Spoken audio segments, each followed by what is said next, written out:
Welcome to Truth Africa series, unapologetic and truthful. I am your host, Yemi Melekaya. This is Giorgia Meloni. She is the Prime Minister of Italy. In this video, she confronted the President of France Emmanuel Macron and told him to stop stealing from Africa. Watch and pay attention. Questo è un bambino che lavora in una miniera d'oro in Burkina Faso. Il Burkina Faso è una delle nazioni più povere del mondo. Per il Burkina Faso, che ha l'oro, la Francia stampa moneta coloniale. In cambio pretende che finiscano nelle casse del tesoro francese il 50% di tutto quello che il Burkina Faso esporta. L'oro che questo bambino si infila in un cunicolo per tirare fuori finisce per lo più nelle casse dello Stato francese. Allora la soluzione non è prendere gli africani e spostarli in Europa, la soluzione è liberare l'Africa da certi europei che la sfruttano e consentire a queste persone di vivere di quello che hanno. Emmanuel Macron. Emmanuel Macron ci ha definiti vomitevoli, cinici, irresponsabili, e qui la stampa italiana a dire hai visto che ha detto Macron, che siamo irresponsabili. Vergogna. Irresponsabili Emmanuel Macron sono quelli che hanno bombardato la Libia perché gli dava fastidio che l'Italia avesse un rapporto privilegiato in campo energetico con Gheddafi, esponendoci al caos migrazione nel quale ci troviamo. Cinici Emmanuel Macron sono i francesi che mandano la gendarmerie a rispedire indietro qualunque immigrato tenti di passare il confine a Ventimiglia. Ma soprattutto, perché le cose vanno raccontate come si deve, vomitevole è chi... Buono, che lo vuoi tu?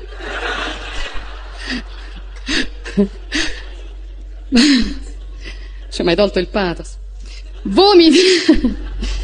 Vomitevole è chi, come la Francia, continua a sfruttare l'Africa stampando moneta per 14 nazioni africane sulle quali applica il signoraggio, facendo lavorare bambini nelle miniere, estraendo materie prime come accade in Niger, dove la Francia estrae il 30% dell'uranio che gli serve a far camminare le centrali nucleari e il 90% dei nigerini vive senza elettricità.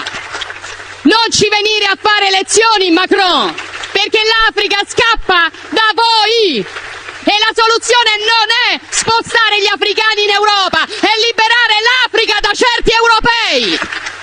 Non accettiamo lezioni. The Italians are referring to the 74-years-old colonial French policy, splitting its colony in Africa into two currency zones, with 8 countries making the West African Economic and Monetary Union and 6 others constituting the Central African Economic and Monetary Community, and imposing the French franc CFA on them. France prints the CFA, pegs its value, and makes the 14 countries deposit at least 50% of all their foreign exchange reserves with the Bank of France. As of January 2018, these poor African countries had at least 8.9 million euros of their money held in the Bank of France, which gives them a fixed 0.75% interest rate, no matter how high the rates are in France or the European Union. What independence can this 14 African country have when another country owns and controls all their currency? In reality, these remain quite poor countries and cannot economically and politically be compared with former British colonies like Nigeria and Ghana. France controls the currency, economic, politics, military, and government of these countries, making them quite vulnerable, dependent, poor, and lacking initiatives. The France method of maintaining control over its former African colonies is to beat them into line, including carrying over massacres, destroying or overthrowing governments that show the slightest form of resistance or independence. When Algeria in 1954 demanded independence, France drowned the country in rivers of blood. Within 8 years, in what became the Algerian Revolution, France massacred over 1.5 million Algerians. Franz Fanon's most famous book, The Wretched of the Earth, is based on the genocide. The French, on September 28, 1958, conducted a referendum for its colonies, giving them options of independence or to remain within the French community. Sékou Touré, the trade unionist who led the Guinea Patriots, wanted independence.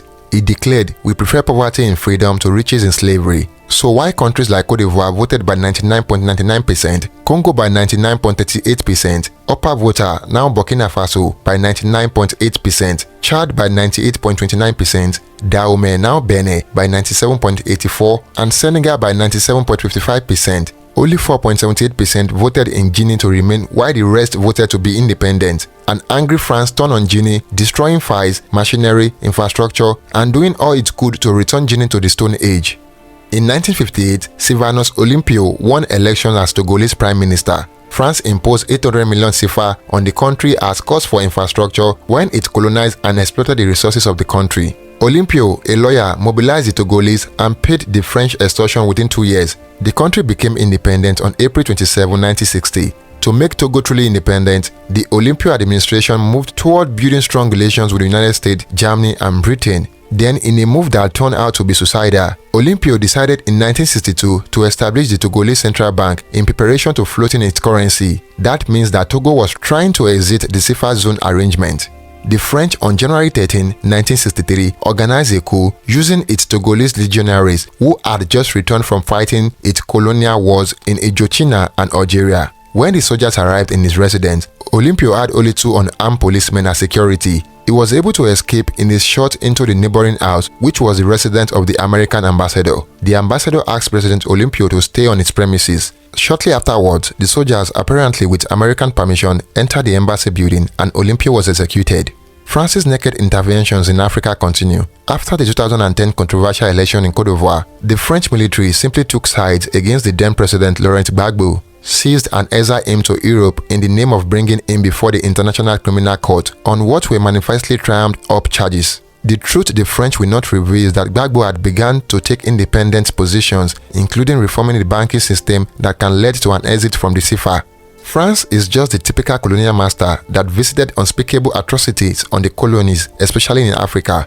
How does the colonial master, whose primary interest is to loot, safeguard the interests of the colonized? Its first interest is to safeguard its own interests, even if it gravely haunts those of others. Any African that claims that the colonial master will first safeguard the interests of its former colonies before its own need urgent Socratic evaluation. For the victims of colonialism, the task is to unite and present a common front to defeat neocolonialism. In unity and solidarity lies our strength. And there you have it, guys.